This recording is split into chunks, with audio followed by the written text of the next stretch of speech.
Zuhri yang udah mau gabung diskusi di Amikom ya Pak, di waktunya sambil menyelesaikan studi doktoralnya.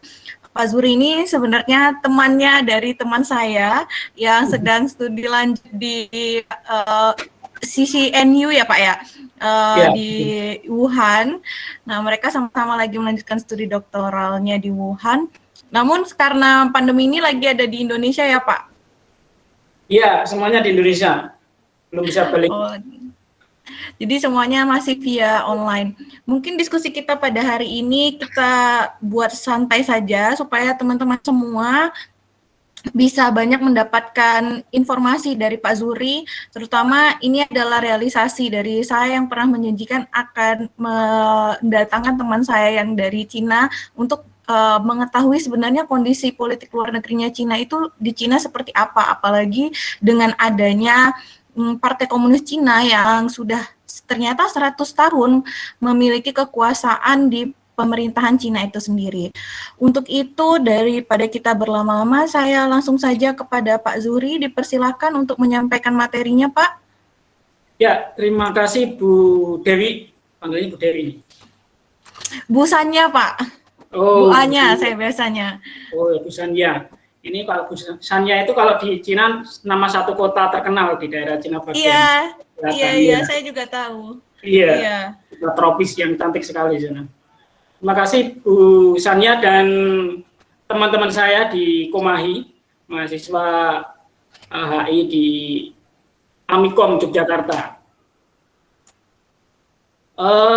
Saya turut bahagia bisa berkumpul, bisa silaturahim dengan kawan-kawan Komahi di sini, karena kita bisa saling berbagi terkait dengan apa yang kita ketahui. Semoga nanti bisa bermanfaat untuk ini.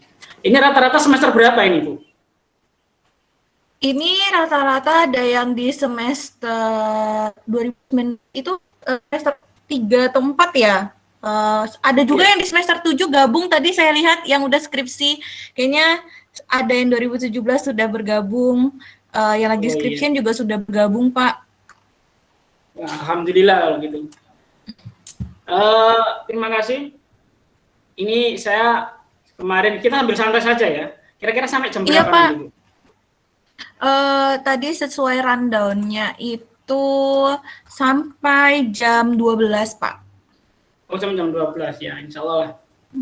Sambil nanti kita sedikit-sedikit diskusi atau banyak-banyak diskusi juga lebih mantap ya. Ya, kemarin saya di-chat sama Mas Tasha Santoso dan diberi posternya itu, wah ini berani sekali posternya ini. Ada poster merah terus ada logonya.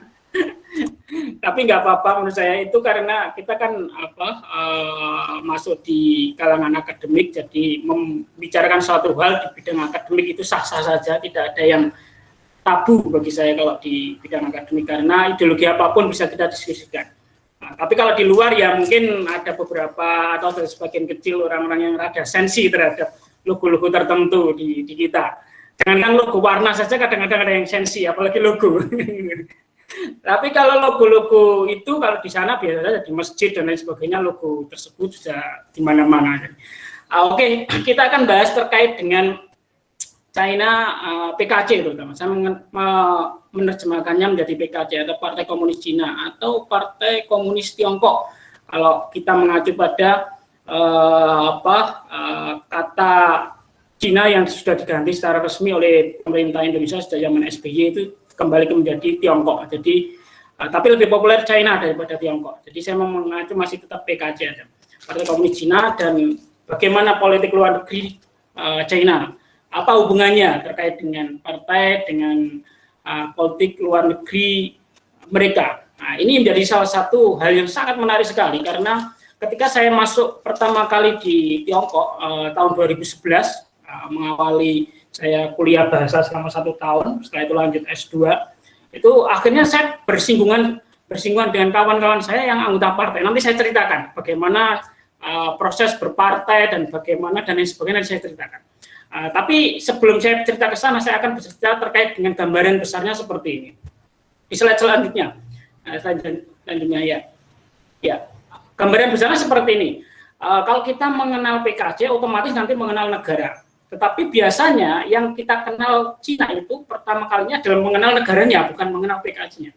Padahal aslinya mereka itu kalau kemana-mana atas namanya sebenarnya partai. Tetapi karena di dunia kan tidak ada partai yang moncer selain ini negara. Tetapi di sana itu bagaimana partai bisa mengendalikan keseluruhannya. Makanya ini menjadi sangat unik dan satu-satunya di dunia yang negara yang punya hanya satu partai. Sebenarnya ada sekitar 8 partai kalau nggak salah di sana itu, tetapi yang lain-lain itu hanya, kalau menurut saya hanya penggembira saja, karena yang penting kelihatan ada partai yang lain gitu aja. Tapi sebenarnya partai penguasa ya tetap satu sejak tahun 49 terutama sampai sekarang. Yang menjadi momentum bulan Juli ini yang sangat menarik adalah 1 abad partai ini. Kenapa? Karena semenjak Cina itu bebas dari feodalisme tahun 1911 atau revolusi 1911 itu hanya partai ini yang sukses mengendalikan negaranya dan menjadi maju hingga sekarang. Jadi misalnya kalau kita kalau melihat sejarah bagaimana mereka runtuh feodalisme itu tahun 1911, zaman kedinastian itu diruntuhkan oleh Sun Yat-sen dengan Kuomintang. Kuomintang itu kalau arti bahasa Indonesianya partai nasionalis. Kuoming itu nasional, Tang itu partai. Kalau partai komunis namanya Kuomintang. Kuomintang itu komunis, Tang itu partai. Bentar, ini saya sambil ngomong anak soalnya. Ya, jadi tahun 1911 mereka beralih dari feodalisme, kerajaan zaman kedinastian mereka sudah hancur, terus muncul nasionalisme di situ yang dibawa oleh Sun Yat-sen, yang Kuomintangnya. Setelah itu 1921 muncullah partai ini. Partai ini berdiri di Shanghai kalau nggak salah. Di Shanghai mendirikan partai ini.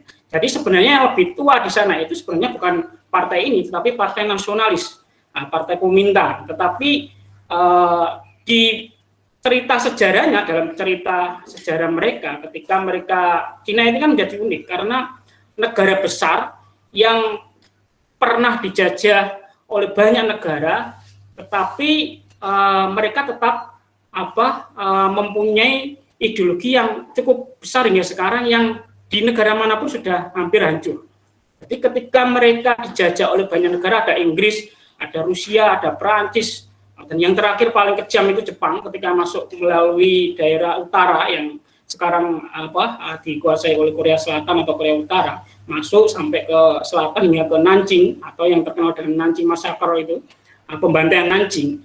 Itu bagaimana mereka dalam sejarah negaranya itu berdarah-darah, terutama ketika dipegang oleh partai nasionalis, partai Kuomintang gitu. Jadi di sana waktu itu hanya setelah partai nasionalis atau Kuomintang, setelah itu berdiri partai Kuomintang atau partai komunis. Ada 2 partai lah. Yang uniknya lagi, 2 partai ini sama-sama mempunyai sayap militer. Sayap militer dan itu resmi.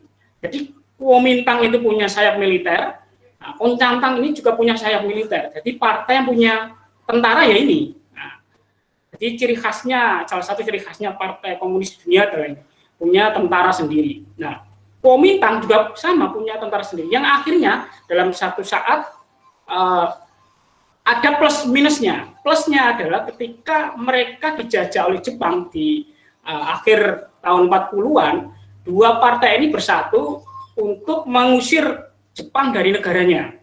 Masih bersatu waktu itu. Tetapi sebelum mereka bersatu, mereka juga sempat berseteru, sempat konflik di beberapa wilayah di Cina bagian tengah dan bagian selatan antara tentara Partai Merah atau Partai Merah ini yang Partai Kuomintang dan Partai PKC ini dengan Partai Nasionalis. Jadi mereka sering konflik, sering perang bersaudara sebelum adanya Jepang masuk.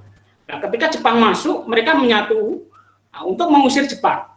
Nah, ketika Jepang sudah terusir, mereka konflik lagi, perang bersaudara. Nah, ketika perang bersaudara, akhirnya tahun 1949, 1 Oktober, itu akhirnya secara resmi Kuomintang yang pimpinannya Chiang Kai-shek waktu itu, penerusnya Sun Yat-sen, itu akhirnya lari ke Taiwan. Nah, setelah kekalahannya dia di Wuhan, kekalahannya di Chongqing terakhir, akhirnya dia lari ke Nanjing, akhirnya dia lari ke ke Taiwan, akhirnya mendirikan di sana Republic of China, ROC. Ini nanti bedanya Republic of China dengan bedanya People Republic of China, nanti ada perbedaan di situ. Nah, ketika Chiang Kai-shek dengan Kuomintangnya ini lari ke sana, ke Taiwan mendirikan negara baru, maka tahun 49 1 Oktober itu sebagai National Day atau Hari Nasional People Republic of China atau Republik Rakyat Tiongkok yang dideklarasikan di Beijing waktu itu. Jadi akhirnya secara sah negara ini dikuasai oleh partai PKC. Nah, jadi setelah PKC ini menguasai semuanya, maka di sini ada konflik lagi antara Cina daratan, mainland, China mainland sama China Taiwan. Nah, makanya di sini ada perbedaan. Cina daratan, ada istilah Cina daratan untuk mainland, di sini ada istilah China Taiwan. Bagi mainland, Taiwan itu adalah bagian dari satu provinsi mereka. Itu di konstitusinya Beijing seperti itu. Tetapi bagi Taiwan itu adalah negara sendiri. Dia punya kedaulatan, dia punya tentara, dia punya dan lain sebagainya. Tetapi secara internasional memang yang diakui hanya One China Policy, termasuk Indonesia, bagaimana kebijakan satu Cina di PBB dan lain sebagainya. Jadi yang diakui di dunia hanya satu, Cina Beijing, bukan Cina Taiwan. Tetapi Cina Taiwan, beberapa negara, sedikit negara itu mengakui Taiwan itu sebagai negara sendiri. Nah, tetapi di luar itu juga Taiwan juga punya hak, misalnya di olahraga, misalnya seperti sekarang di Olimpiade, dia ada delegasi Taiwan sendiri, bahkan ada delegasi Hong Kong sendiri, padahal Hong Kong itu bagian dari Cina. Jadi ada hal yang unik di situ. Jadi makanya ketika kita membahas Cina, itu Cina yang mana? Cina mainland apa Cina Taiwan? Nah, kalau secara keseluruhan Cina berarti ada Taiwan, ada Hong Kong, ada mainland kalau secara keseluruhan. Tetapi secara besarnya memang Cina yang kita bahas adalah Cina mainland. Lah, setelah 49 itu mereka memegang, Mao Zedong memegang negara Cina, maka setelah itu mereka ada yang namanya ideologi Maoisme atau pemikiran Mao. Di situ dia mengadaptasi dari Leninisme dan Marxisme. Bagaimana partai komunis yang versinya Uni Soviet waktu itu belum Rusia, dari Lenin dan Marx itu diadaptasi oleh Mao, maka Mao memasukkan petani di situ. Karena kan awalnya partai komunis ini kan hanya dari buruh, kalau dari negara asalnya yang di Uni Soviet waktu itu. Ketika masuk Cina, Mao memasukkan unsur petani, makanya ada logo tambahan itu. Nah, di situ Mao memegang sampai akhirnya terjadi karena Mao Zedong waktu itu menganggap semua harus kembali ke budaya mereka sampai hingga terjadi revolusi berdarah atau revolusi budaya waktu itu, cultural revolution yang tahun 60-an sampai 70-an, sampai banyak sekali peninggalan-peninggalan sejarah di sana itu dibakar dan lain sebagainya karena Red Guard atau Garda Merah itu pasukan yang fanatik sekali terhadap Mao, anak-anak muda waktu itu menerjemahkan apapun yang mau katakan itu harus dilaksanakan dan dituruti pokoknya istilahnya. Jadi Mao itu adalah dewa bagi mereka waktu itu, sehingga tidak boleh ada unsur peninggalan apapun yang dianggap itu merusak ideologi komunisme ala mereka waktu itu. Ketika dan itu terjadi tahun 60-an sampai 70-an awal, sehingga waktu itu Cina menjadi miskin-miskinnya, negara miskin-miskinnya. Bayangkan waktu itu kita sudah punya jalan tol, zamannya Orde Baru awal. Kita sudah punya satelit Palapa. Di sana itu masih makannya rumput, bayangkan. Bahkan rumput, ya. Saya diceritakan salah satu, kebetulan waktu saya di Nanjang, waktu saya S2 itu ketemu banyak mantan WNI yang karena korban kebijakan Soekarno tahun 1958, akhirnya WNI itu kembali ke Cina menjadi warga negara sana. Banyak sekali, namanya istilahnya Huajiao. Huajiao itu warga negara Tiongkok, kelahiran negara asal. Sebenarnya ada dua warga negara di negara tersebut sama warga negara Cina, dan disuruh memilih. Kebijakan tahun 58 itu akhirnya mereka memilih kembali ke Tiongkok. Wajah ini saya beberapa kali ketemu dengan mereka, sudah sepuh-sepuh, sudah 80-an usianya. Itu cerita bagaimana tahun 60-an, tahun 70-an mereka itu semuanya dikerahkan, apapun latar belakangnya dikerahkan menjadi petani, entah itu profesor, entah itu apa, jadi petani semuanya karena kebijakan Mao waktu itu. Dan waktu itu karena saking miskinnya Cina sampai mereka makan apapun yang ada. Itulah mengapa Cina waktu itu dikatakan negara yang sangat miskin, sangat terbelakang, sehingga istilah lainnya adalah pesakitan dari timur. Kalau bahasa Inggrisnya kan kalian pasti tahu itu pesakitan dari timur. Nah, muncullah Deng Xiaoping atau Deng Xiaoping kalau tulisan ininya, itu bacanya Deng Xiaoping.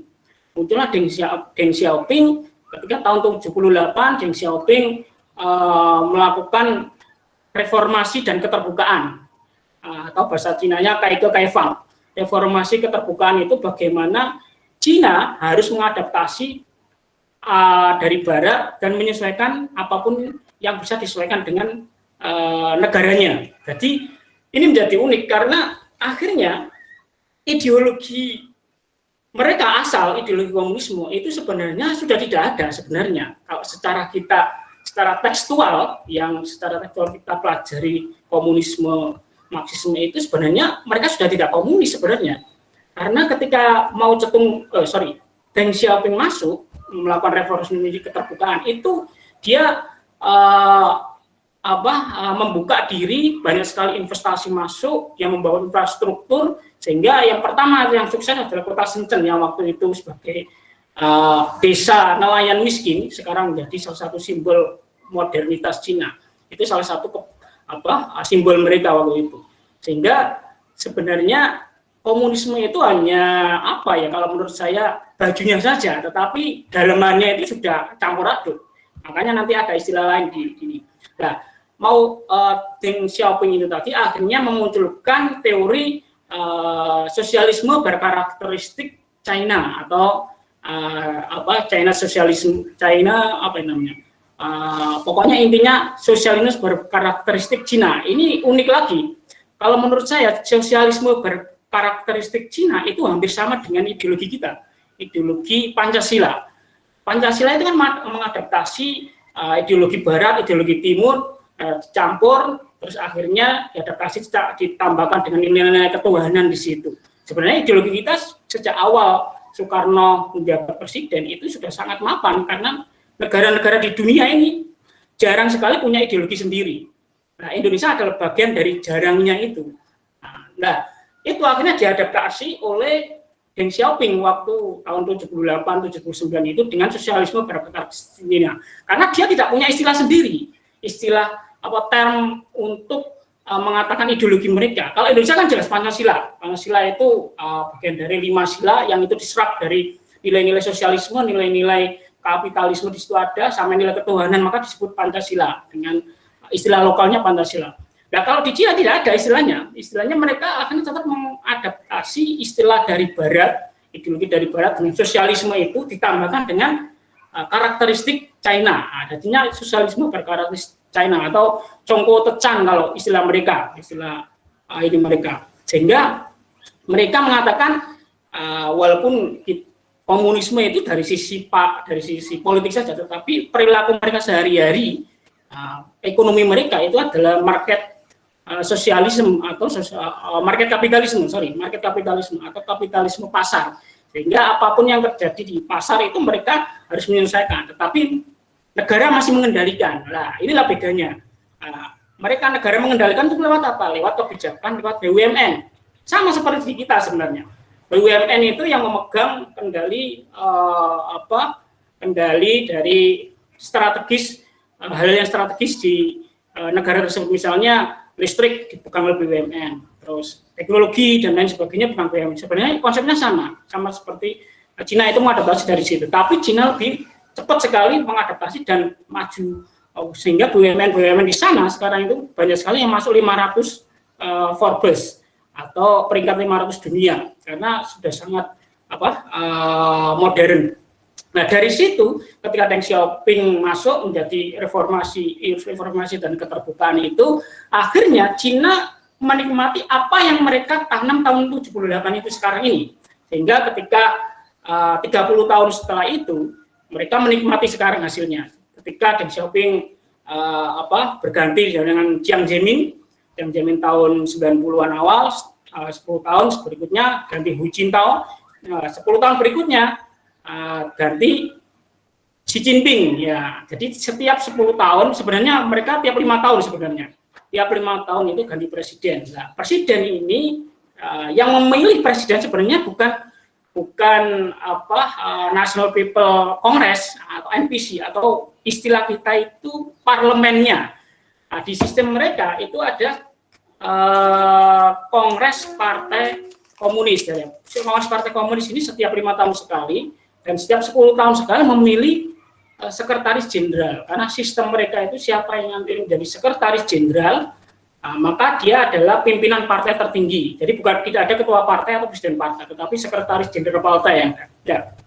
Ketika tahun 2012 Hu Jintao lengser, selesai 10 tahun, setelah itu digantikan oleh Xi Jinping.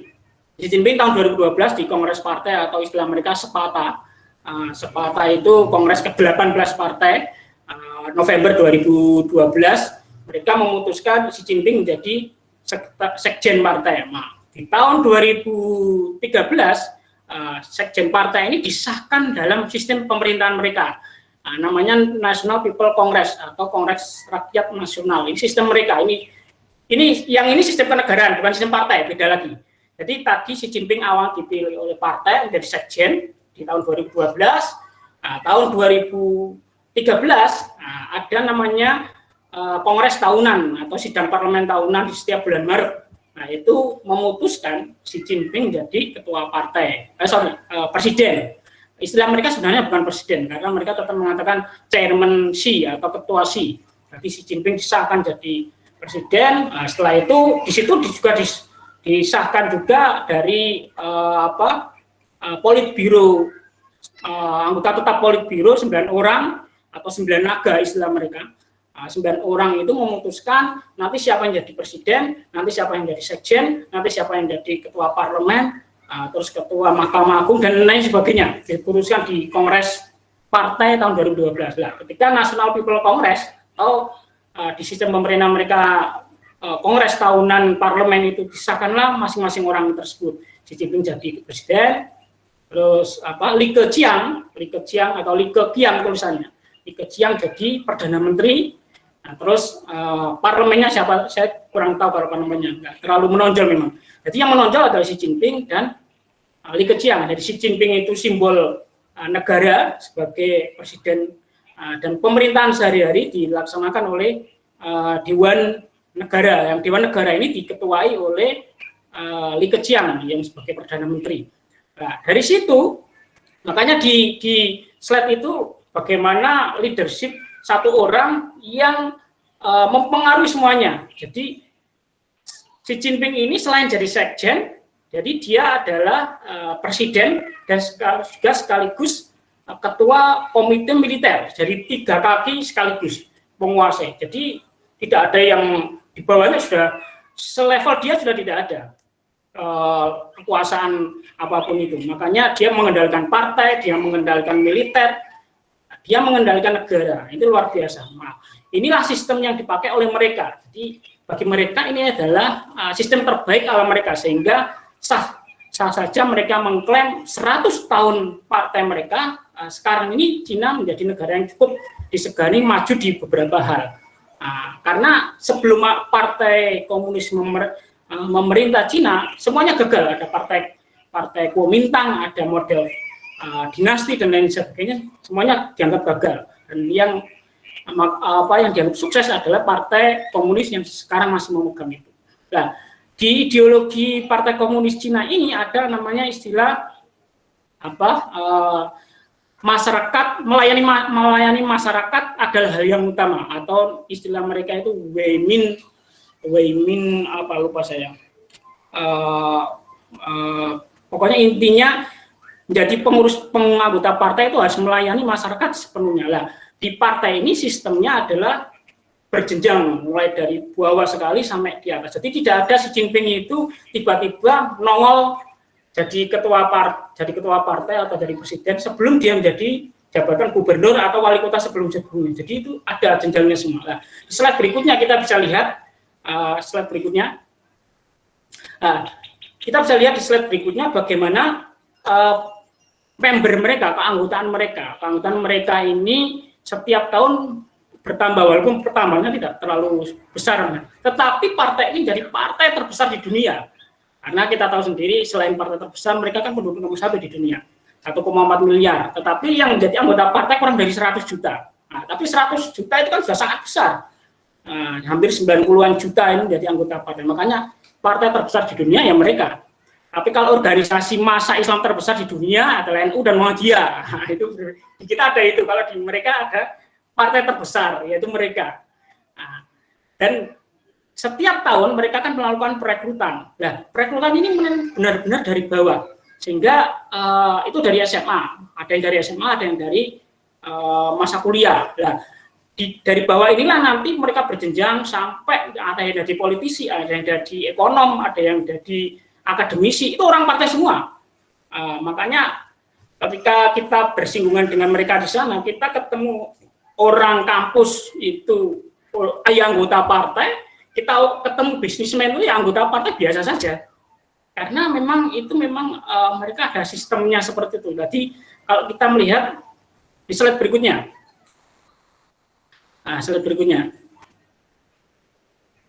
ini kalau kita melihat dari keanggotaan mereka saat ini, mereka sudah mayoritas di keanggotaan partai adalah kalangan akademisi. Ya, memang lahir dari akademik, karena semakin lama semakin negara mereka makmur, semakin maju, otomatis banyak orang yang kuliah sampai tinggi dan mereka masuk menjadi anggota partai. Nah, sementara yang aslinya ruhnya partai itu dari pekerja dan petani itu semakin lama semakin menurun, karena terutama petani di sana itu kan kaum rural, kaum pedesaan. Dan petani di sana kan semakin lama sama kayak di Indonesia, semakin lama semakin menurun secara populasi yang menjadi petani, karena lama-lama orang berpindah ke kota menjadi masyarakat kota. Ketika menjadi masyarakat kota, otomatis bagaimana dia bisa sekolah tinggi dan lain sebagainya. Sama di sana juga mengalami penurunan yang cukup signifikan orang-orang yang di desa atau orang-orang petani lah. Tapi mereka ada solusinya, ini cerita yang lain. Jadi ketika mereka sudah mengantisipasi, negara mengantisipasi, kalau petani-petani itu semakin lama generasinya semakin menurun, tidak ada generasi penerusnya, mereka sudah menyiapkan mekanisasi pertanian. Jadi bagaimana mereka nanti pertanian itu menjadi industri. Nah, jadi yang memegang nanti adalah industri, misalnya pertanian di daerah mana itu nanti ada industri yang masuk di bidang itu. Jadi pertanian sudah nggak ada, sudah masuk industri, dan industri otomatis mekanik. Jadi lahannya masih ada, orangnya tidak ada, digantikan mesin dan industri. Ya, itu sudah skema mereka sudah buat sedemikian rupa sehingga masih bisa menyeimbangkan kebutuhan hasil pertanian dengan kebutuhan masyarakat yang di sana. Itu kalau sisi lain dari itu. Kita kembali ke sini. Jadi semakin lama semakin banyak keanggotaan itu berasal dari kalangan akademik. Nah, dari kalangan akademik inilah mulai masuk pengkaderan. Seperti Xi Jinping itu awalnya dari kampus, ketika dari kampus dia berjenjang naik terus sampai dia menjadi sekjen. Nah, kalau kita melihat sistem perekrutan mereka seperti ini, slide berikutnya. Sebelumnya. Nah, setelah ini, yang tadi. Nah, ini kita kalau melihat sistem perekrutannya, ini sekaligus saya cerita ketika pengalaman saya ketemu atau berinteraksi dengan kawan-kawan saya anggota partai di sana. Kebetulan waktu itu saya satu fakultas itu yang menjadi mahasiswa asing hanya saya waktu itu, dan teman-teman saya itu mahasiswa lokal semua, tidak ada mahasiswa asing yang lain. Nah, kebetulan saya fakultasnya kalau di Indonesia namanya fakultas FISIP lah, FISIP Ilmu Sosial Politik. Di sana namanya Makasecui Suiyuan atau Fakultas School of Marxisme atau Fakultas Marxisme. Jadi FISIP di sana itu banyak yang dinamakan Fakultas Marxisme. Jadi waktu itu saya masuk Fakultas Marxisme, saya waktu itu awalnya kaget, wah Fakultas Marxisme isinya menyeramkan ini bayangan saya, karena kan ketika kita berbicara terkait dengan komunisme, Marxisme itu kan karena kita sudah terdoktrin sejak kecil terkait dengan bagaimana kekejaman PKI dan lain sebagainya, seolah-olah komunisme itu kejam dan lain sebagainya. Nah, saya masuk di fakultas itu, saya ketemu teman-teman sekelas saya. Nah, teman-teman sekelas saya itu sekitar 40-an, itu hampir 90% ketika saya interaksi banyak sekali sekitar 2 tahun, saya mengetahui ternyata mereka anggota partai. Jadi akhirnya saya tahu bagaimana sistem perekrutan mereka ketika di awal, bagaimana mereka mendaftar, proses di awal seperti di diagram ini, mereka mendaftar, setelah mereka mendaftar tidak langsung mereka diterima, tetapi ada proses sampai 1 tahun masa trial, setelah itu baru proses dia diterima. Terus ketika teman-teman saya masuk partai itu awal-awalnya saya tanya, kenapa kamu masuk partai? Saya bilang tertarik dengan partai, kan saya sering diskusi dengan mereka. Ada yang jawabannya pragmatis, dan sebenarnya banyak yang pragmatis daripada tidak pragmatisnya. Sebenarnya saya masuk ke partai ketika saya setelah lulus saya pengen jadi PNS. Kalau PNS jadi anggota partai kan lebih mudah diterima daripada non PNS. Jadi sangat pragmatis sebenarnya, bukan ideologis. Tetapi sistem masuknya partainya itu memang cukup susah, karena saya lihat mereka sebelum masuk, setelah daftar mereka harus ada tes. Yes. Tes itu mereka seperti tes CPNS memang. Dia belajar sampai bukunya itu dibawa ke kelas. Saya lihat mereka belajar, terus pertanyaan apapun itu nanti mereka ibaratnya tryout untuk menjelang masuk partai. Jadi benar-benar sangat serius sebelum masuk partai itu. Jadi ketika mereka lolos pun setelah itu tahapan berikutnya adalah mereka setiap 3 bulan atau berapa bulan sekali harus mengikuti seminar-seminar atau pelatihan yang berbau kepartaian. Di situ dia harus mengikuti, harus mencatat dan harus melaporkan hasil catatan itu. Dan catatan itu harus catatan tangan, tidak boleh catatan hasil ketikan. Nah, setelah itu mereka melaporkan, setelah itu 1 tahun direview. Nah, setelah direview mereka lolos tahapan berikutnya, setelah itu masa trial jadi member selama 1 tahun. Nah, setelah itu mereka nanti dispesialisasikan, misalnya pengen jadi akademisi, pengen jadi ekonom, pengen jadi politisi, itu ada semua di situ. Karena nanti ada sekolah partai di setiap jenjang level pemerintahan itu ada sekolah partai, ada level sekolah partai di kabupaten kota, ada di universitas, ada di provinsi, ada yang sampai level tinggi. Dan itu sekolah partainya resmi di sana. Jadi mereka sejak awal pengkaderan itu sudah diarahkan mau menjadi aktivis aktivis politik, aktivis akademik atau bisnismen. Jadi makanya BUMN di sana itu orang-orang partai semua, orang-orang kampus itu mayoritas partai. Termasuk supervisor saya waktu itu atau dosen pembimbing saya itu sekretaris partai di level fakultas. Nah, kalau saya sudah ngomong sekretaris partai itu sudah level tinggi di level tersebut. Jadi setiap misalnya jenjang kabupaten ada bupati, ada sekretaris partai di level itu. Jadi ada 2 pimpinan. Nah, nanti kalau di kecamatan juga sama. Sampai di level pendidikan di TK misalnya. TK itu ada kepala TK, berarti nanti ada sekretaris partai di level itu. Nah, di universitas juga sama, ada rektor, ada sekretaris partai di level rektor. Nah, kalau kebetulan supervisor saya waktu itu sekretaris partai di level fakultas. Jadi kalau sudah sekolah orang partai itu kan dia kalau ada apa-apa cukup kita hubungi. Kalau kita sudah punya hubungan dekat dengan orang partai, kita cukup mudah. Misalnya saya ada permasalahan apa, misalnya terkait administrasi dan sebagainya, saya ngomong Lause itu dosen atau guru, saya ada terkendala seperti ini. Nanti orang partai tinggal ngomong ke yang bagiannya itu, nanti bisa cepat diselesaikan. Pokoknya intinya kalau kita kenal orang partai di sana itu lebih mudah hidup kita, ibaratnya seperti itu. Nah, tapi ya orangnya baik-baik, tidak ada yang ini.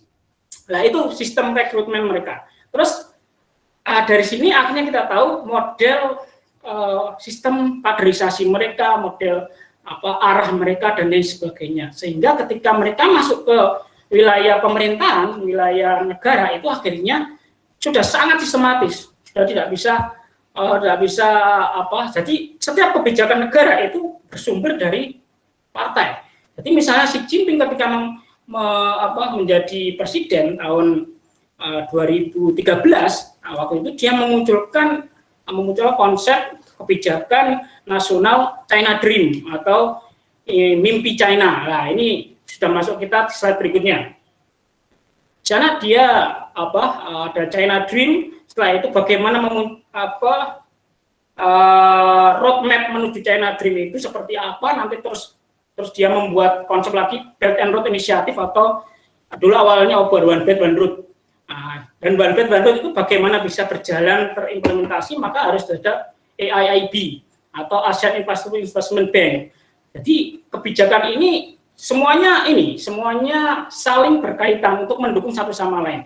Nah, misalnya China Dream, bagaimana mereka di tahun 2021 ini GDP-nya itu sudah sekian berlipat sekian persen dari tahun 2010. Akhirnya kita sekarang bisa melihat bagaimana 2010 dengan 2021 sekarang ini bagaimana berlipat-lipat mereka GDP mereka. Termasuk ketika dihantam COVID-19 tahun 2020 yang lalu, mereka tetap satu-satunya negara di dunia yang ekonominya di atas sudah plus, ibaratnya kalau semua negara di dunia mengalami kelambatan ekonomi atau minus negatif, di mereka turun dari 7% anjlok ke menjadi sekitar 3% di tahun 2020. Itu menandakan bahwanya sistem mereka memang sudah sangat benar-benar matang dari sisi birokrat, dari sisi kebijakan dan sebagainya. Nah, di tahun 2049 China Dream ini mereka menjadi negara modern sosialis country atau negara sosialis yang modern. Nah, karena kan kalau kita lihat identik sekarang negara-negara sosialis itu negara mana coba disebutkan yang sukses ya, atau lebih ekstrem lagi negara komunis yang sukses di dunia ini kan tidak ada kecuali Cina. Negara yang gagal di dunia ini yang gagal paling banyak adalah negara berideologi juga komunis. Negara yang separuh-separuh, setengah-setengah biasa-biasa saja, negara dari ideologi komunis juga banyak. Jadi negara-negara yang berideologi komunis itu juga yang paling sukses dunia yang dari ideologi komunis, yang gagal itu juga banyak dari ideologi komunis. Jadi dari situ mereka membuat konsepsi China Dream, impian China, bagaimana mereka bisa menjadi masyarakat sosialis yang modern setelah mereka sejahtera. Nah, karena 2021 ini target mereka kan sejahtera atau moderate prosperity, masyarakat yang sejahtera di level nasional mereka. Sehingga ketika tahun lalu mereka sudah 0% mengangkat poverty atau kemiskinan mereka turun drastis dari 90-an juta menjadi 0 sekian juta di tahun lalu. Sehingga inilah kesuksesan mereka mengangkat bagaimana ekonomi dan kesejahteraan masyarakat mereka, termasuk masyarakat pedesaan. Dan memang saya menyaksikan sendiri bagaimana kebijakan mereka yang sungguh luar biasa kalau di sana. Kalau ini ceritanya nanti panjang. Berikutnya kalau China Dream ini juga disokong dengan Belt and Road Initiative atau inisiasi One Belt One Road, satu jalan, sehingga mereka menginginkan ketika mereka menjadi negara kaya, maka mereka tidak menginginkan dirinya sendiri yang kaya. Buat apa kaya tapi negara-negara sekitarnya miskin? Dia punya banyak barang, punya banyak bahan, dia punya banyak jualan, tapi nggak ada yang beli. Sementara yang beli kalau orang dalam negeri sendiri kan bagi mereka lama itu kan nantinya hanya berkutat di kalau secara statistik hanya tidak ada perkembangan, tidak ada kemajuan. Maka mereka berinisiasi melakukan Belt and Road Initiative atau One Belt One Road, sehingga mereka kekayaan itu juga menyebar ke negara-negara yang lain. Ketika negara-negara di sekitarnya itu saling terhubung, saling infrastruktur saling terhubung, saling sejahtera, maka otomatis kebutuhan pasar, kebutuhan energi itu satu sama lain saling mengikuti. Nah, makanya otomatis di sini ada One Belt One Road itu tadi, sehingga bagaimana mereka menghidupkan kembali jalur sutra modern yang dari Cina ke Eropa, dan ini sudah berjalan sejak 2016. Bagaimana salah satu jalur darat kereta api itu dari kota Wuhan, dari kota Chongqing, dari kota Yiwu, itu sudah terhubung ke Rusia, ke Inggris, ke Prancis, ke Italia. Sekitar 20 hari naik kereta api, kalau cuman kereta api barang, bukan kereta api manusia. Itu sudah terhubung ke sana. Nah, jalur sutra maritim itu yang melewati Asia Tenggara termasuk Indonesia. Makanya Indonesia termasuk salah satu negara yang vital bagi Cina untuk diajak kerjasama terkait dengan Belt and Road ini. Maka ketika Belt and Road Initiative ini dideklarasikan pertama itu di Uzbekistan, yang terkait dengan jalur sutra modern, dan di Indonesia di jalur sutra maritim. Jadi Indonesia menjadi sangat vital bagi mereka karena negara paling besar di Asia dan yang dilewati oleh jalur mereka. Termasuk Indonesia adalah pasar yang sangat besar di ASEAN dan potensinya yang sangat besar sekali, sehingga bagi mereka keberadaan Indonesia menjadi sangat-sangat penting. Nah, makanya bagaimana pemerintahan Indonesia sekarang ini memanfaatkan posisinya dengan Cina itu semaksimal mungkin. Ketika dulu kita lebih dekat dengan Amerika misalnya, sekarang bagaimana kita juga bisa dekat dengan Cina, menyeimbangkan antara Amerika dan Cina sehingga kita tidak terdikte oleh salah satu kekuatan negara besar dunia tersebut. Sehingga Belt and Road inilah salah satu kebijakan yang paling besar, yang paling ambisius selama Cina dalam sejarah dari Xi Jinping ini. Dari sisi infrastruktur, dari sisi pendanaan, dari sisi kebudayaan, dari sisi people to people exchange dan lain sebagainya. Dari sini Belt and Road ini disokong oleh AIIB atau Bank ASEAN Infrastructure Investment Bank, atau kalau istilah lainnya AIIB ini adalah kompetitornya IMF atau World Bank. Jadi di slide berikutnya. Jadi bagaimana mereka merealisasikan Belt and Road itu dirasakan lewat pendanaan dari mereka sendiri. Nah, dari mereka sendiri itu dari deklarator AIIB itu Cina, terus dari anggota yang ada untuk setor satu sama lain, terus jadikan satu, jadi mendanai proyek-proyek infrastruktur, proyek-proyek yang terkait dengan Belt and Road di setiap wilayah yang dilewati. Itu salah satu kebijakan luar negeri mereka. Mungkin itu pemantik diskusi sementara, nanti kita bisa saling berdiskusi. Terima kasih, Bu Sania. Oke, terima kasih Pak Zuhri atas pemaparannya ya. Tadi cukup menarik, kita banyak sedikit tahu bahwa Cina memang sebuah negara yang cukup unik. Mungkin kalau kalian pernah masuk kelas saya di politik pemerintahan Cina, juga kalian sudah pernah mendengar tentang bagaimana kekuatan Partai Komunis Cina, kemudian bagaimana partai ini bisa seperti yang dikatakan Pak Zuhri dari pengalamannya bisa mengatur sampai ke level daerah bahkan ke tingkat sekolah-sekolah. Oke, kita masuk saja ke sesi diskusi. Silakan teman-teman mahasiswa yang ingin bertanya kepada Pak Zuhri terkait tentang tema kita hari ini, kemudian juga mungkin mau bertanya tentang pengalamannya Pak Zuhri, karena saya sering sekali mendengar teman-teman di kelas itu bertanya, gimana sih hidup di negara komunis seperti itu? Apakah memang se-strict itu aturannya? Untuk yang penasaran bisa langsung tanya ke Pak Zuhri. Silahkan teman-teman. Oke, di sini ada Iman, kemudian ada Gabriel, ada Nindya ya. Ada lagi? Saya akan membuka untuk 3 orang penanya dulu.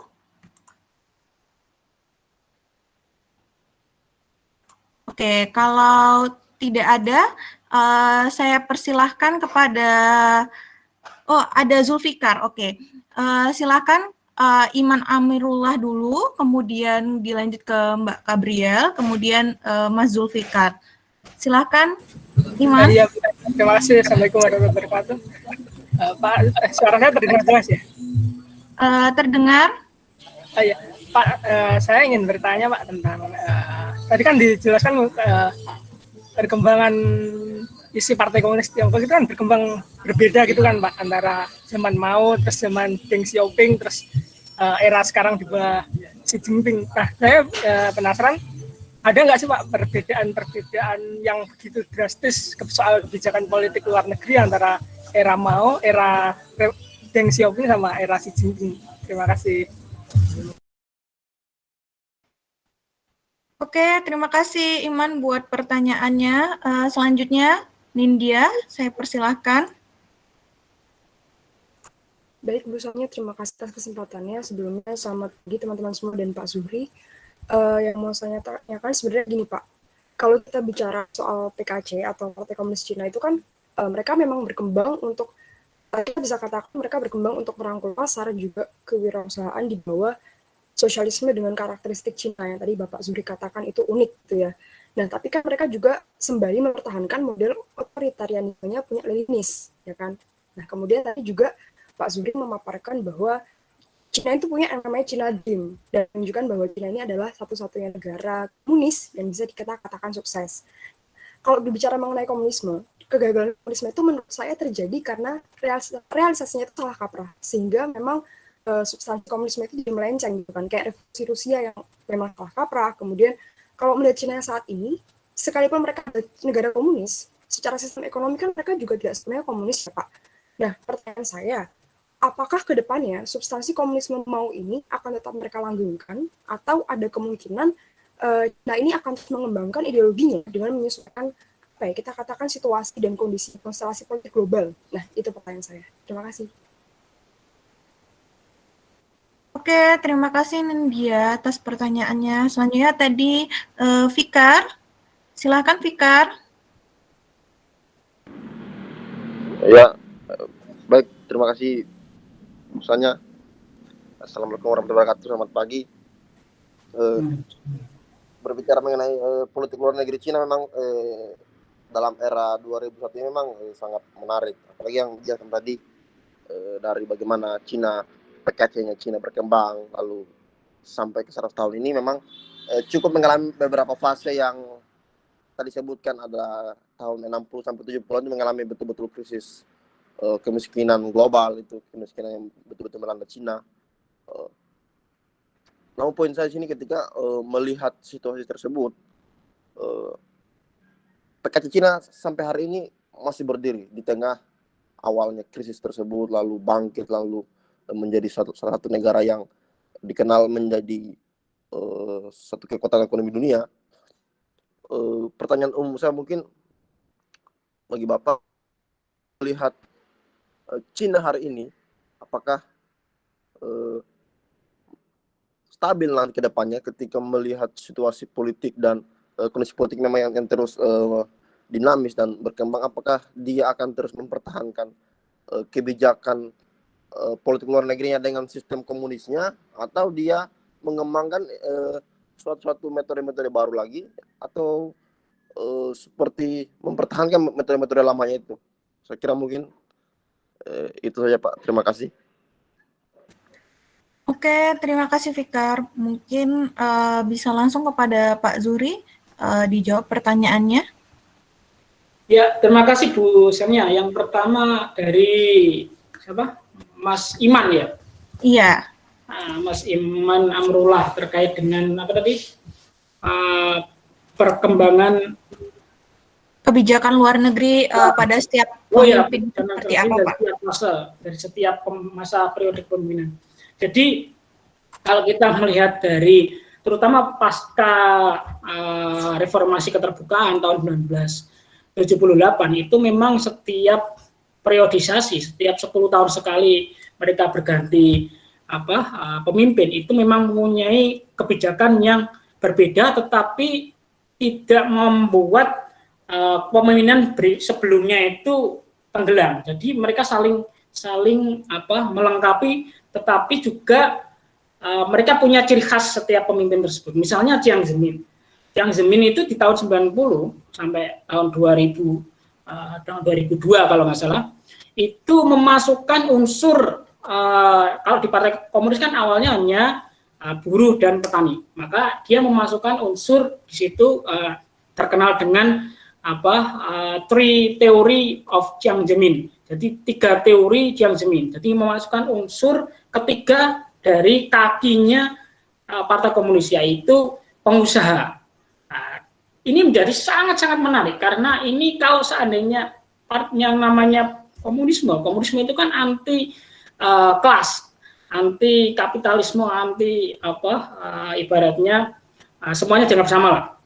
Ketika ada buruh, ada petani, itu kan satu level. Lah, di zaman Chiang Zemin itu memasukkan kelas baru, kelas pengusaha. Jadi ketika ini sudah masuk kelas pengusaha, masuk di tiga kakinya Partai Komunis, itu sebenarnya sudah gugur secara teoritik dari apa yang dinamakan doktrin Marxisme atau Leninisme itu sebenarnya.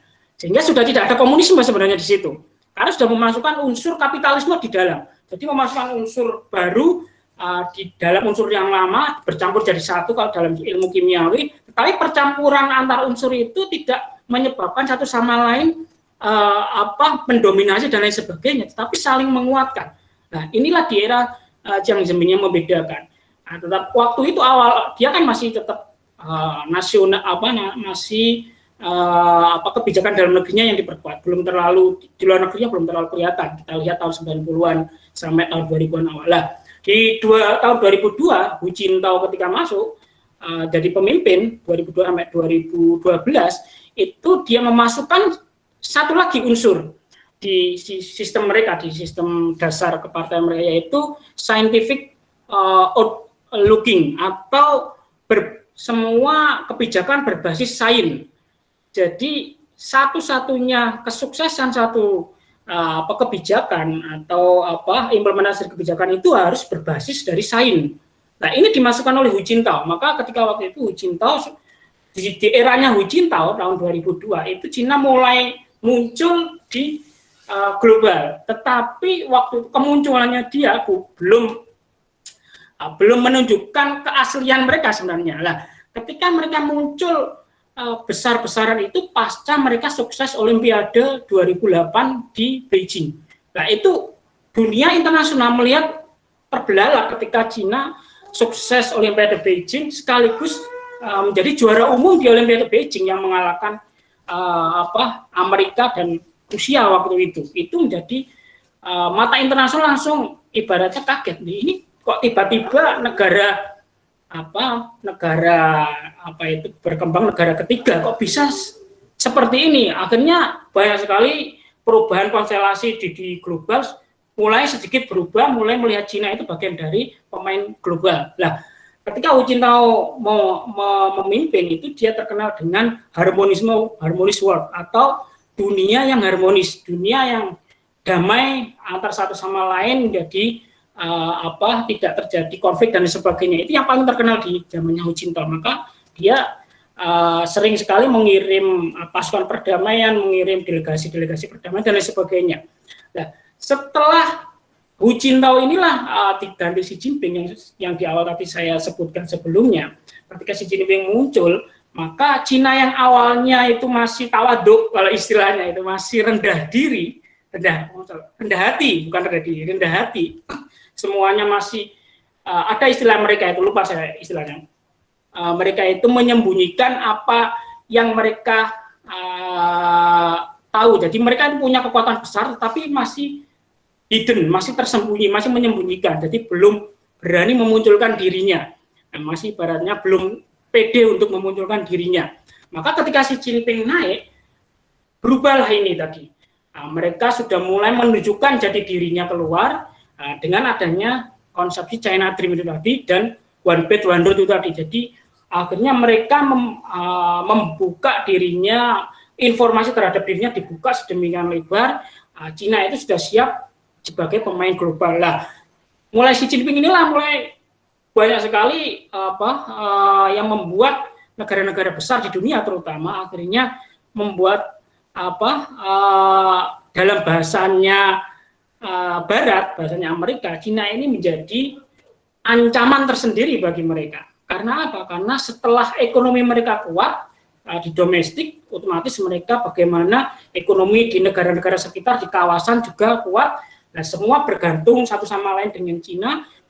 Cina bersama dengan ASEAN, bersama dengan Afrika, sehingga pengaruh Cina semakin menguat di tataran global, terutama di level ekonomi. Ketika ini muncul, maka bagi Amerika ini menjadi ancaman baru, karena apalagi dengan munculnya One Belt One Road ini. Bagi Amerika One Belt One Road ini adalah istilah mereka, karena perspektifnya Barat itu berbeda sekali dengan perspektifnya orang Cina.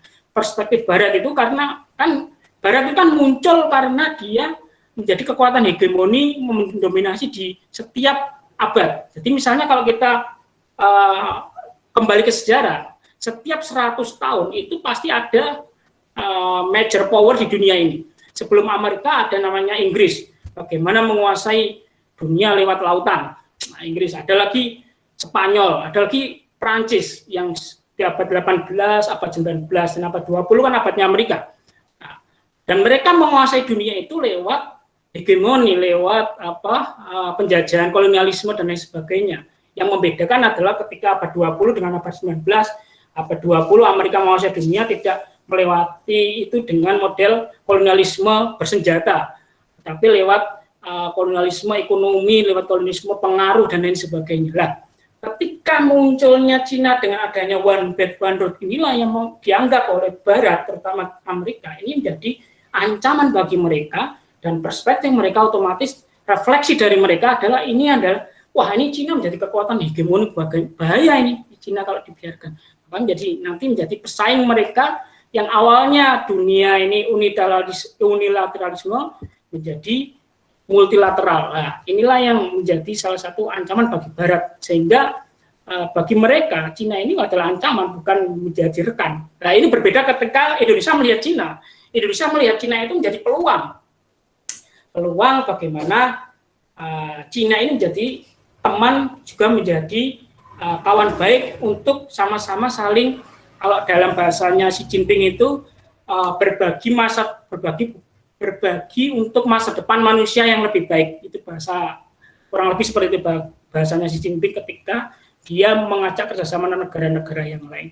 Sehingga perspektif setiap negara yang diajak kerjasama atau melihat Cina itu memang berbeda-beda. Sama halnya ketika kita sebagai seorang akademisi, ketika kita melihat Cina dengan literatur referensi yang kita baca itu dari Barat, perspektif kita ya perspektif Barat, karena tidak ada penyeimbang perspektif dari Timur atau dari Cina itu sendiri. Sehingga banyak sekali saya sering diskusi dengan teman-teman, kalau kita mengkaji terhadap China Studies, maka kita juga harus bagaimana perspektif mereka itu juga kita tahu, sehingga kita bisa imbang, karena kita sebagai seorang akademisi. Jadi melihat Cina itu tidak sebagai ancaman, tetapi sebagai peluang. Nah, peluang baru, teman baru untuk bagaimana sama-sama saling maju.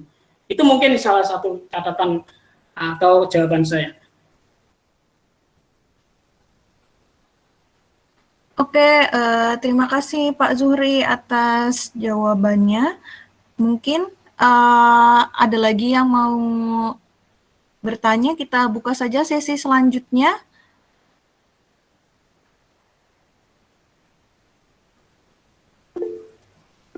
Oke, ada Yuanda. Ada lagi?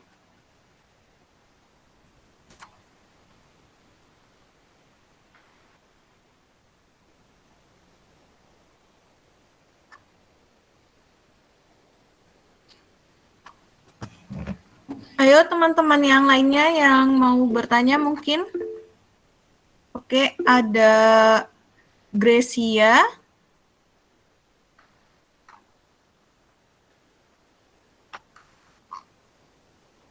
Oke, dua dulu saja kalau begitu. Silakan Yuanda.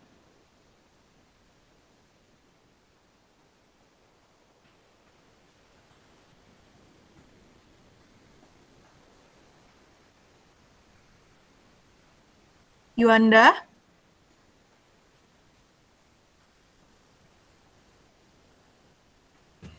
Oke, kayaknya Yuanda sinyalnya terputus ya. Mungkin bisa ke Grace dulu, silakan Grace. Oke, pertanyaannya Yuanda ada di kolom chat, akan saya bacakan kalau begitu. Saya ingin bertanya Pak, apakah ada negara-negara di dunia ini yang meniru sistem politik Cina? Kemudian sebagaimana kita ketahui bahwa sistem politik Cina itu efektif dan efisien. Mungkin itu pertanyaan dari Yuanda. Kemudian kita ke Grace, silakan Grace. Ya, terima kasih Bu Sanya. Izin bertanya, Pak, ini kan berbicara mengenai negara Cina atau Partai Komunis Cina. Nah, di tahun ini kan banyak nih strategi di tahun ini Cina untuk memulai era barunya nih negara Cina karena bahwa gimana ya untuk membedakan dengan reformasi yang sebelumnya negara Cina ini. Nah, dari strategi sekarang ini kan mereka mulai meningkatkan buktikan bahwa negara komunis Cina ini bisa menyaingi negara komunis negara seperti negara Amerika Serikat, negara yang memiliki demokrasi. Mereka membuktikan bahwa mereka bisa mampu nih membawahi Amerika Serikat. Sedangkan kedua negara ini memiliki pengaruh besar untuk negara-negara sekitarnya. Nah, kalau jadi strategi yang mereka mulai di saat di era ini bahkan akan menimbulkan propaganda-propaganda baru nih, ada yang pro dan kontra, bahkan akan mempengaruhi negara-negara lainnya, bahkan bisa jadi memiliki pengaruh yang dalam perang nih bisa jadi, karena tahu sendiri Amerika Serikat ini negara yang tidak ingin negaranya bisa jatuh dengan semudah itu aja, terutama yang kita tahu juga konflik antara Cina sama Amerika ini kan sangat kuat ya, sudah dari dulu. Nah, kalau misalnya kalau kita lihat dari sekarang ini kan memang Cina ini memiliki peluang yang bagus, membuktikan bahwa termasuk di negara Asia, Cina ini termasuk negara yang kuat. Nah, dan dengan kemajuan negara Cina ini bisa membuktikan bahwa negara Asia ini bisa nih menyaingi orang di Eropa sana, orang Barat sana. Jadi tapi di sini juga karena negara Cina ini adalah negara komunis, dalam sejarahnya Cina ini kan partai komunis ini sangat lekat ya dalam sejarahnya Cina, pembentukan negara Cina ini dengan pergantian reformasi-reformasi yang terjadi di negara Cina. Nah, jadi propaganda ini akan sangat mempengaruhi nih negara-negara sekitarnya, termasuk Indonesia sendiri.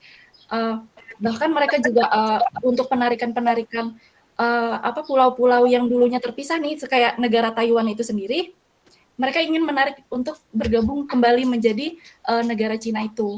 Nah, dan kita juga Indonesia sempat memiliki konflik juga nih sama Cina, bukan berarti kita melihat bahwa ini memiliki peluang yang bagus, tapi kan ini memiliki dampak yang besar juga nih untuk negara kita, karena kita juga termasuk negara tetangganya Cina. Mungkin itu dulu. Oke, terima kasih Grace atas pertanyaannya. Mungkin saya menambahkan sedikit satu pertanyaan dari saya sih, Pak Zuhri, karena saya juga penasaran nih, kan Pak Zuhri sempat di Wuhan, di mana sih Partai Komunis Cina ini menangani masalah COVID-19, apalagi di Wuhan di awal-awal itu seperti itu, Pak. Mungkin bisa dijawab, Pak? Dari pertanyaannya Yuanda, kemudian pertanyaan Grace, baru ke pertanyaan saya, Pak. Terima kasih. Terima kasih, Bu Sani, sama beberapa teman-teman mahasiswa terkait pertanyaan-pertanyaan tersebut. Jadi, pertanyaan yang pertama tadi, sorry, saya lupa tadi yang pertama. Yang ini, Pak, ada di kolom chat, apakah ada negara-negara di dunia ini yang meniru sistem politik Cina? Ya, jadi seperti yang saya sebutkan sebelumnya, memang Cina itu sebenarnya tidak ingin ditiru, ibaratnya, tetapi mereka mengadaptasi dari negara-negara yang dianggap sukses di bidang hal tertentu, terus mereka adaptasi, sesuaikan dengan mereka dan lain sebagainya, sehingga muncullah istilah sosialisme berkarakteristik Cina. Sebenarnya yang selain itu yang paling menonjol dari Cina adalah mereka juga tidak menginginkan, terutama pasca Deng Xiaoping, mereka tidak ibaratnya mempropagandakan atau mengkampanyekan ideologi mereka, cuman terutama yang terkait dengan komunisme, karena mereka sangat paham sekali bahwasanya banyak sekali sebagian besar negara di dunia ini memang anti terhadap itu. Sehingga ketika mereka melakukan kerjasama pendekatan ke negara-negara lain, itu mereka lebih diterima daripada, karena mereka berbeda sekali dengan Amerika. Amerika itu kan ketika mendekati negara lain, itu kan yang diutamakan adalah mendikte kamu harus demokrasi, kamu harus sistemnya kapitalis dan lain sebagainya. Dan itu mereka masukkan lewat IMF, lewat World Bank dan lain sebagainya, itu yang dilakukan oleh Barat. Tetapi Cina tidak.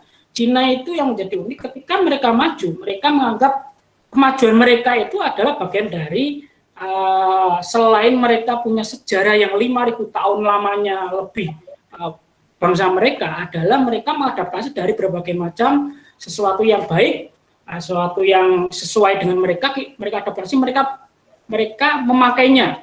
Nah, karena mereka kan sudah jauh sekali tua daripada kita dan negara-negara yang lain, terutama negara barat, sehingga pengalaman sejarah mereka ini jauh sekali lebih tua, dan bagaimana mereka mengalami dari masa feodalisme, masa penjajahan, dan sekarang ini yang modernisme dan sebagainya. Sehingga bagi mereka nonsen sekali, atau mereka tidak ingin apa yang mereka lakukan, terutama dari sisi ideologi itu ditiru oleh mereka-mereka yang lain. Karena bagi mereka, seperti yang quotes saya yang terakhir tadi, yang dikatakan Xi Jinping di slide terakhir, itu orang yang mengetahui ukuran sepatunya adalah orang itu sendiri. Nah, filosofinya seperti itu. Jadi orang yang tahu apa yang dibutuhkan itu adalah orang itu sendiri. Negara apapun yang manapun yang ingin lebih baik, yang ingin maju dan sebagainya, itu yang negara tersebut yang tahu, bukan negara lain. Maka mereka tidak mau mendikte dan lain sebagainya. Ini yang membedakan dengan Barat, atau terutama dengan Amerika. Karena Amerika itu kalau sejak awal mereka mau memberi bantuan dan sebagainya, itu pasti mendikte. Yang kita lihat misalnya di Timur Tengah, bagaimana musim semi di Timur Tengah, negara-negara yang awalnya stabil dan sebagainya, porak-poranda hanya gara-gara Amerika pengen masuk dengan memasukkan nilai-nilai demokrasi ala Amerika di negara tersebut. Nah, ini yang tidak diinginkan oleh Cina, karena bagi Cina masuk ke negara manapun, kamu membutuhkan apa, saya punya apa, aku butuh apa, lah kita sama-sama saling menutup kebutuhan tersebut, saling melengkapi. Itu yang diinginkan oleh mereka. Makanya istilah mereka adalah bagaimana berbagi untuk masa depan umat manusia yang lebih baik. Itu istilah Xi Jinping di dalam setiap ceramah atau pidato mereka. Jadi ini yang membedakan bagaimana negara khas Asia dengan negara Barat. Nah, Asia itu kan sama dengan kita hampir. Negara-negara komunal, berbasis komunal, sering suka kumpul-kumpul. Komunal itu kan suka kumpul-kumpul, suka ngobrol, gotong royong dan lain sebagainya. Yang membedakan ini dengan Barat. Cina itu kan juga sama kayak kita, suka kumpul, suka ngobrol sama tetangga ya baik, nggak terlalu ambil pusing dan lain sebagainya, sehingga filosofi itulah yang dipakai oleh mereka, pendekatan itu. Bagaimana mereka ketika mau baik kepada tetangga, jadi dia harus juga baik pada dirinya sendiri. Nah, itu filosofi itu yang dipakai oleh mereka. Berbeda dengan Barat itu tadi. Barat itu kan mereka masuk menguasai Amerika saja sudah menjajah. Awalnya sudah nggak benar. Otomatis kan selamanya tetap tidak benar, ibaratnya seperti itu kata kasarnya. Sehingga perspektifnya sudah sangat berbeda. Perspektif Barat yang individualis, bagaimana bisa mendominasi dimanapun. Sementara yang di Timur, orang-orang Timur seperti kita, itu perspektifnya adalah bersama-sama untuk maju dan lain sebagainya.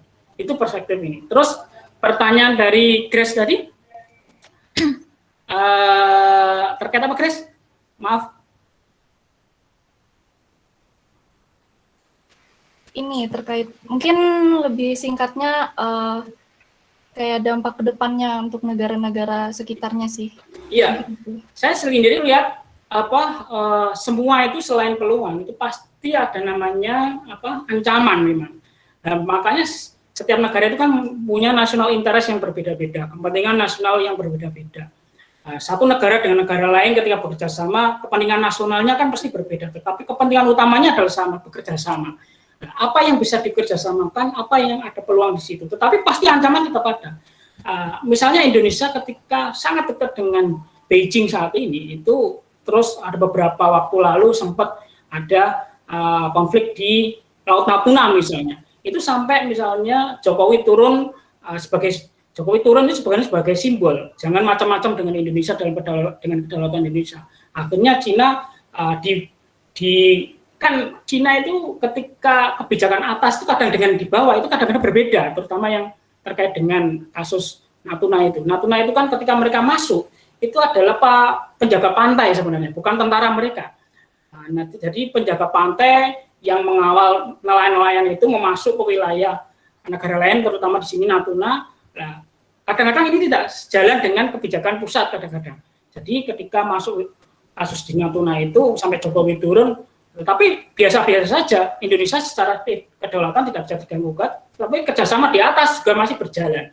Itulah yang setiap peluang pasti ada tantangan lah, itu bagaimana caranya mengolah itu. Termasuk tadi Bu Sani menanyakan terkait dengan awal di Wuhan ini seperti apa. Saya pernah menulis ini di artikel, mungkin bisa dicari di antaranews.com itu terkait dengan awal-awal di Wuhan, cerita bagaimana sebagainya. Nanti bisa dicari di Google aja, pakai password Ahmad Syafrin Juri, Tiongkok gitu, insya Allah ketemu. Bagaimana mereka sukses untuk mengendalikan pandemi.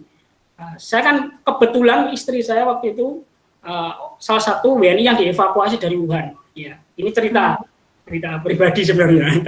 Tapi sudah saya tulis juga di buku terkait dengan Wuhan dan di artikel di beberapa media. Jadi saya pulang dulu dari Wuhan awal Januari sama anak saya yang kecil, istri saya masih di sana. Nah, setelah saya pulang sekitar 10 hari, Wuhan di lockdown.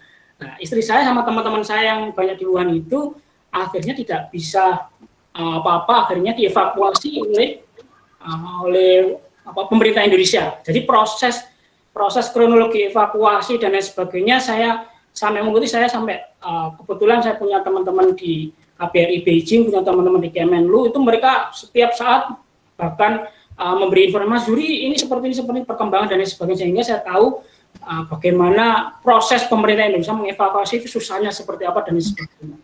Nah, dari situ akhirnya saya ketemu juga beberapa jurnalis, kebetulan saya banyak diwawancara wartawan waktu itu, bagaimana perasaan dan bagaimana kelanjutan, bagaimana melihat Cina ke depan dan sebagainya. Saya sering berkata pada teman-teman lain, teman-teman jurnalis, saya selama hampir 8 tahun hidup di Cina, saya tidak pernah meragukan kemampuan mereka. Karena saya tahu sendiri ketika mereka melakukan kebijakan apapun dan birokrasinya seperti apa, mereka cepat sekali melakukan itu. Jadi ini sudah saya tulis di artikel. Jadi waktu itu saya bilang di sekitar Februari tahun 2020, saya yakin pemerintah Cina itu pasti bisa mengatasi pandemi ini.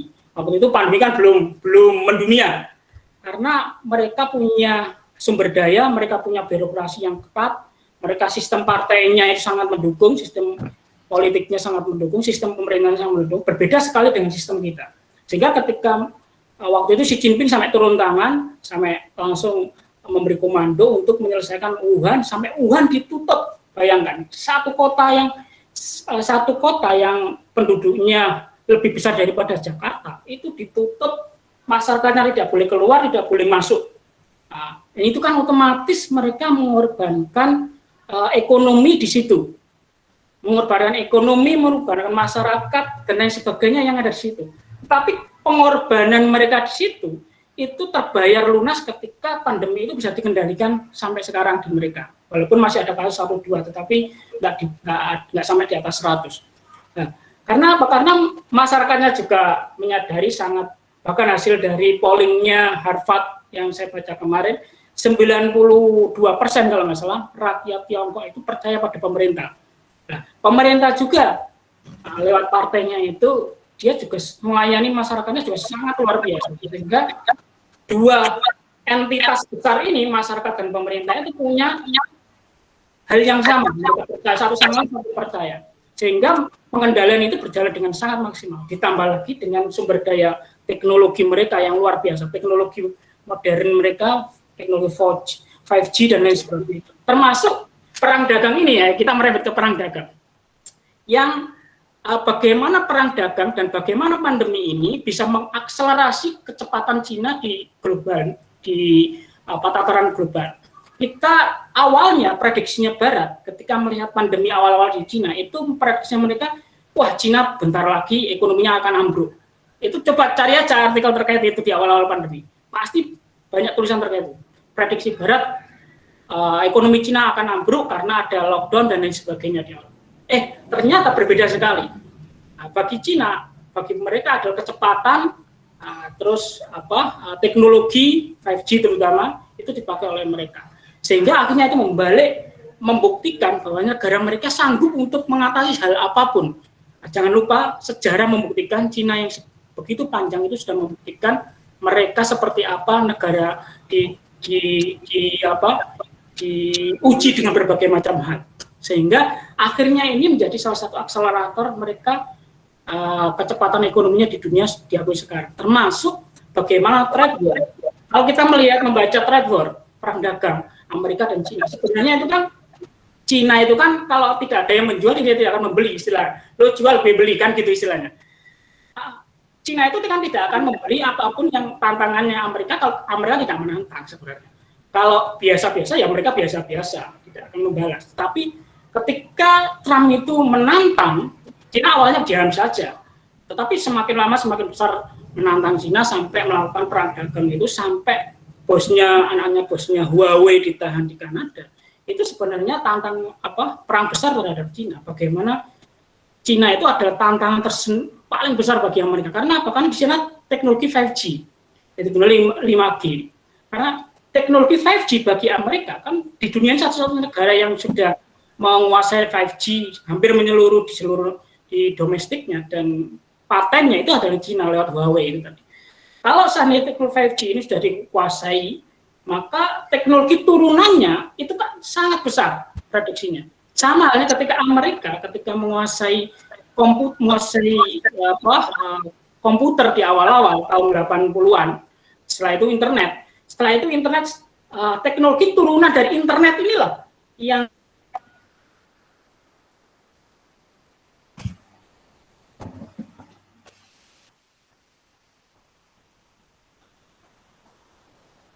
dikhawatirkan.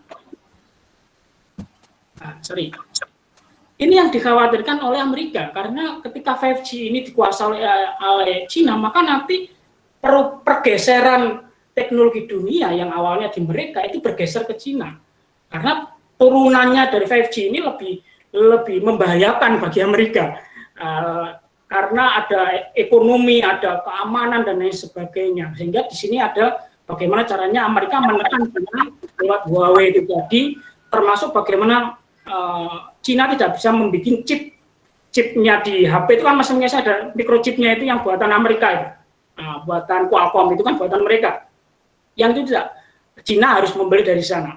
Tetapi jangan lupa Huawei itu tahun 2010 itu sudah melakukan riset and development, bikin riset itu besar-besaran untuk mengantisipasi hal ini yang akan terjadi. Ternyata beneran terjadi. Jadi mereka punya riset tetapi tidak dimunculkan dulu.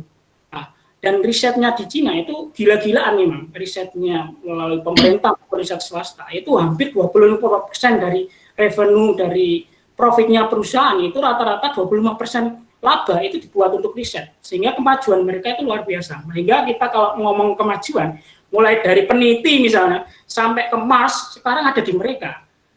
Nah, karena dukungan riset itu tadi berbeda sekali dengan di kita misalnya, yang daya ininya sangat minimal. Bu Sania sampai tertawa-tawa itu bagaimana dunia riset dan lain sebagainya. Ya, itu terima kasih. Oke, terima kasih Pak Zuhri atas pertanyaannya. Ini kita masuk sesi terakhir ya Pak. Ada pertanyaan di kolom chat dari teman-teman mahasiswa. Pertama ada pertanyaan ini, ada agenda Tiongkok untuk reunifikasi dengan Taiwan.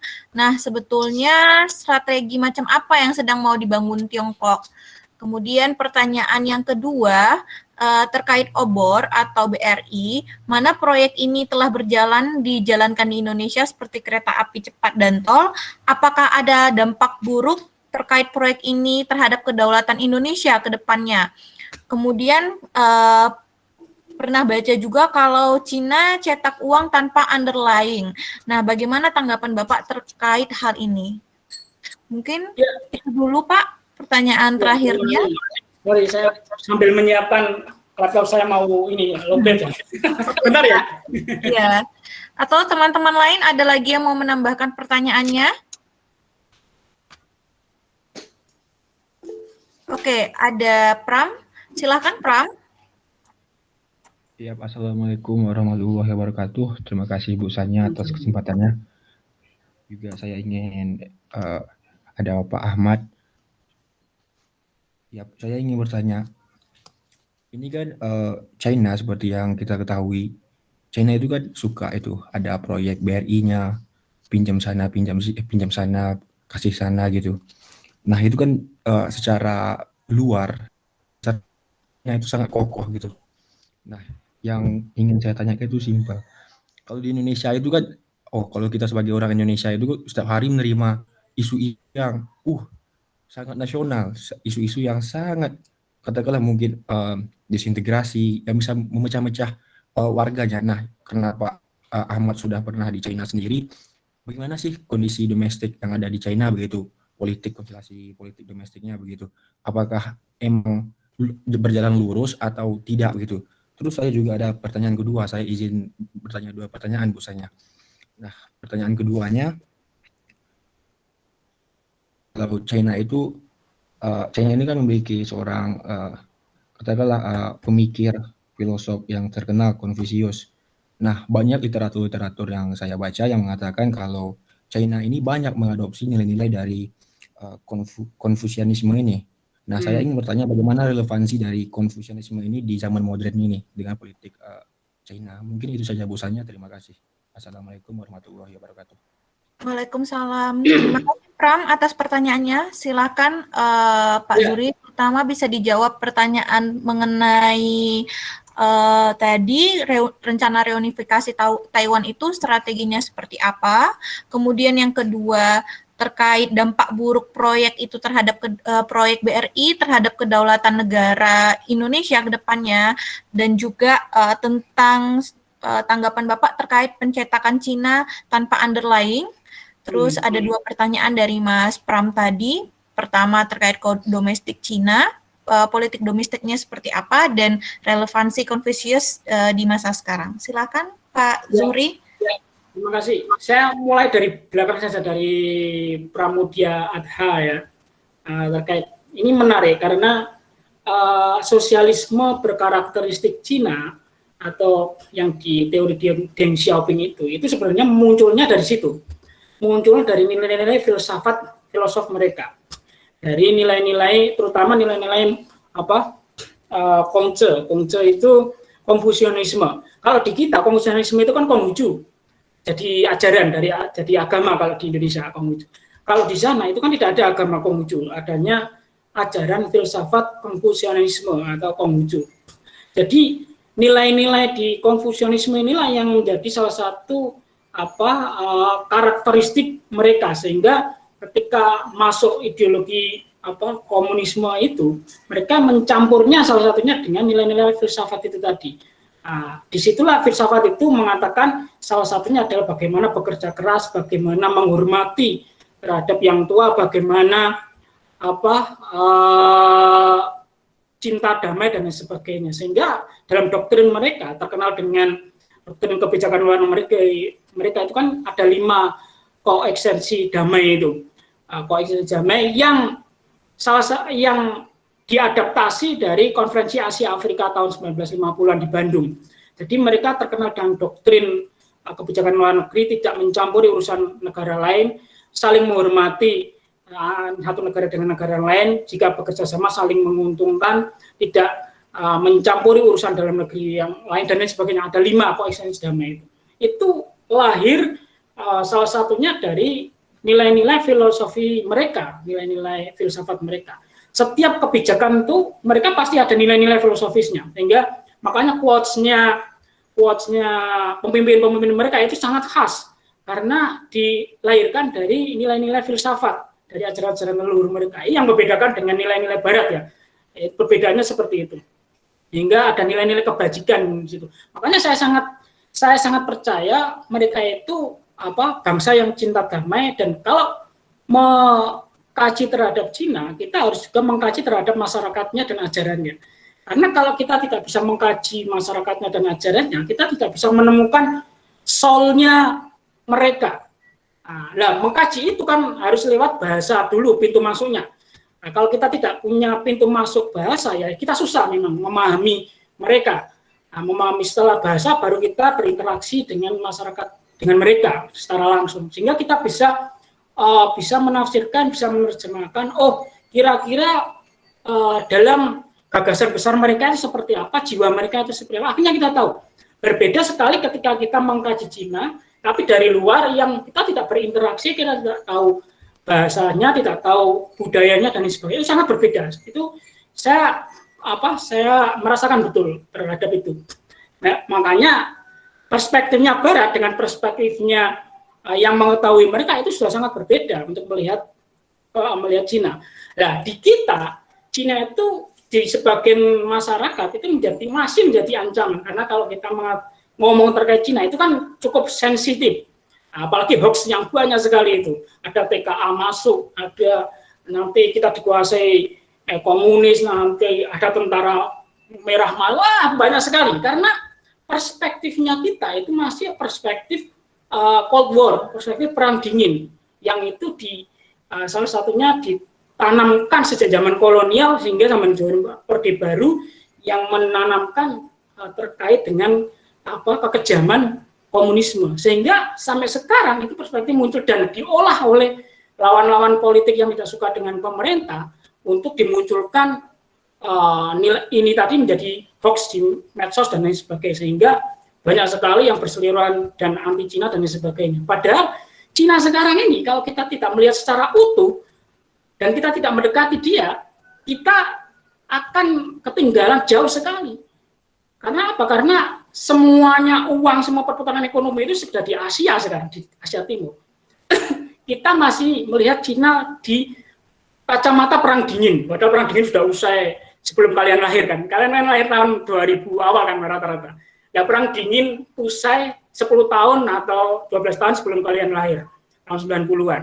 Nah, kacamata kita itu masih memakai kacamata perang dingin yang ada ancaman kapitalisme, ancaman komunisme, sehingga Indonesia, wah ini jangan-jangan nanti ada dikuasai oleh komunis dan sebagainya. Saya kalau melihat itu tertawa sendiri saja, karena bagi saya itu sangat tidak masuk akal dan sangat tidak. Mereka tidak menginginkan komunisme juga disebarkan kemana-mana bagi orang Cina, karena mereka tahu sendiri filsafat mereka apa yang dibutuhkan oleh negaranya, mereka sendiri yang tahu, tidak ada negara yang lain yang bisa mengintervensi dan sebagainya. Itu makanya akhirnya saya menyimpulkan seperti itu, karena berinteraksi, mempelajari bahasa, budaya dan lain sebagainya. Termasuk bagaimana adakah ancaman kita ketika ada pembangunan kereta cepat di Jakarta Bandung misalnya. Saya melihat ini sebenarnya peluang yang luar biasa. Kereta cepat di dunia sekarang itu dikuasai oleh Cina.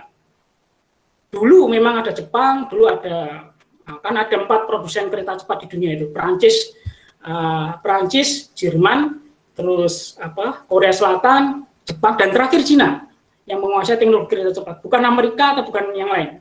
Di Amerika sendiri sampai sekarang tidak punya kereta cepat. Coba cek aja di Google. Amerika tidak punya kereta cepat. Yang punya hanya beberapa negara di Eropa, terus Jepang, Shinkansen itu. Tapi Shinkansen sudah tua. Sekarang itu 30.000 lebih kilometer panjangnya jalur kereta cepat ya, bukan jalur kereta biasa. Itu ada di Cina, dan sebagian besar mereka kuasai sendiri teknologi itu, mengadaptasi dari Prancis, mengadaptasi dari Jerman, dari Jepang dan sebagainya, diadaptasi, dia bikin sendiri mereka, dan dia sebelum membuat itu dia juga membuat universitas-universitas yang fokusnya di situ. Nah, kalau di teman-teman misalnya biasa mendengar namanya Chiatong University, Xi'an Chiatong University misalnya di Cina. Chiatong itu universitas transportasi dan komunikasi. Jadi hampir setiap provinsi punya universitas itu, dan di universitas itu dikaji bagaimana cara membuat rel misalnya, membuat terowongan dan sebagainya. Ilmunya sudah jauh sekali dengan kita. Kita hanya punya ITB misalnya, hanya punya ITS misalnya. Itu baru berbicara terkait dengan itu. Belum lagi ilmu geologi. Ilmu geologi mereka, metalurgi mereka sudah jauh luar biasa, sehingga mereka ketika menanam teknologi mereka di Morowali misalnya, tidak ada teknologi Indonesia atau SDM Indonesia yang bisa. Akhirnya kita tetap mendatangkan mereka, termasuk di kereta cepat itu. Teknologi kereta cepat di Cina itu kan sekarang sudah jauh lebih advance daripada negara-negara yang lain. Nah, Indonesia adalah pembuktian bagi Cina di luar negeri kalau mereka bisa membuat kereta cepat, dan Indonesia adalah contoh pertama bagaimana. Makanya mereka bagaimana caranya ini bisa sukses. Nah, kereta cepat Indonesia Cina itu kan bukan dibiayai oleh APBN, tapi dibiayai oleh perusahaan konsorsium antara BUMN Indonesia dengan BUMN Cina, mendirikan perusahaan patungan. namanya PT KCIC, itu kereta cepat Indonesia Cina. Sehingga tidak ada uang negara sama sekali yang terlibat di situ dengan biaya yang sangat besar itu. Ketika bangkrut ya perusahaan itu yang akan ngurusi dan lain sebagainya. Misalnya, nah, kenapa ada kereta cepat misalnya? Kebetulan banyak sekali teman-teman saya yang terlibat di proyek kereta cepat itu. Kita berbicara tidak sekarang, kita berbicaranya 10 tahun lagi, 20 tahun lagi. Bayangkan ketika posisi Anda semua itu ke Bandung lewat jalur Cipularang misalnya, saya sendiri pernah naik bis 6 jam kan, rata-rata kalau ada kemacetan. Kalau normal 4 jam itu. Bayangkan Jakarta Bandung yang jaraknya hanya 150 km. Itu sekarang. Kalau semakin lama masa penduduknya semakin meningkat, lahannya semakin berkurang, mobilitas masyarakat semakin tinggi, itu dibutuhkan mobilitas yang bisa mendukung acara itu. Makanya ada kereta cepat. Nah, sekarang aja sudah macet misalnya. Jadi kita berpikirnya tidak sekarang, kita berpikirnya jauh, 10 tahun, 20 tahun. Itu yang dilakukan oleh Deng Xiaoping. Ketika tahun 78, dia mengatakan yang dibangun pertama kali adalah infrastruktur, jalan tol, kereta api. Nah, ketika infrastruktur jadi, maka industri itu akan masuk dengan sendirinya. Nah, ketika industri masuk, otomatis nilai daya saing dari industri itu akan menurun, cost-nya menurun, sehingga barang jadi murah dan lain sebagainya. Makanya jangan heran barang-barang Cina itu murah, karena cost-nya itu banyak sekali terpotong oleh infrastruktur yang sudah ada, biaya material yang murah dan sebagainya. Dan sekarang barang berkualitas di sana itu sangat banyak, jauh dengan apa yang kita pikirkan. Barang Cina itu barang KW dan lain sebagainya. Karena kita masih levelnya yang diimpor level KW. Kalau kita yang diimpor level yang advance banyak sekali. Nah, masyarakat Indonesia kan mampunya yang beli yang murah-murahan itu, akhirnya kita tahunya yang KW. Padahal yang advance itu banyak sekali di sana. Nah, ini pengalaman saya karena kebetulan saya juga punya bisnis Cina Indonesia, jadi bisnis perdagangan forwarder. Jadi saya tahu bagaimana berinteraksi, bagaimana supply chain mereka dan lain sebagainya. Itu cost-nya itu bagaimana terpotong sedemikian besar dibandingkan dengan di kita yang lebih mahal misalnya. Itu mungkin Mbak Sani nanti kalau bisa panjang sekali kalau berbicara ini. Tapi terima kasih saya diberi kesempatan ini. Terima kasih. Oke, terima kasih Pak Zuhri atas jawabannya. Mungkin kita sudah bisa akhiri diskusi kita yang cukup menarik ya pada hari ini dan sudah mencerahkan kalian semua terkait perspektif tentang Cina, di mana saya sering sekali mendengar di kelas saya sendiri karena saya mengampu mata kuliah Cina, banyak sekali teman-teman mahasiswa yang ya seperti yang dikatakan Pak Zuhri tadi, melihat perspektif Cina itu masih dari segi perspektif perang dingin. Cina itu hadir sebagai negara yang mau mengambil kedaulatan Indonesia, tapi kita jarang sekali melihat bahwa ternyata Cina itu juga punya peluang untuk bisa dijadikan teman baik. Dan sekali lagi Pak Zuhri juga sudah menceritakan bahwa kondisi Cina dengan partai komunisnya dia berbeda dengan Barat yang ingin menyebarkan ideologinya, tapi dia hadir untuk saling membantu dengan asas dari filosofinya mereka itu untuk saling berbagi, untuk melengkapi satu sama lain. Mungkin itu saja kesimpulan dari diskusi kita pada hari ini. Jika ada yang salah dari tugas saya dalam menjalankan acara ini, saya mohon maaf setulus-tulusnya. Mungkin kita akhiri saja diskusi kita pada siang hari ini. Saya kembalikan kepada pembawa acara dan terima kasih untuk Pak Zuhri atas ilmunya hari ini, sharing-sharingnya sangat bermanfaat bagi kami dari HIM.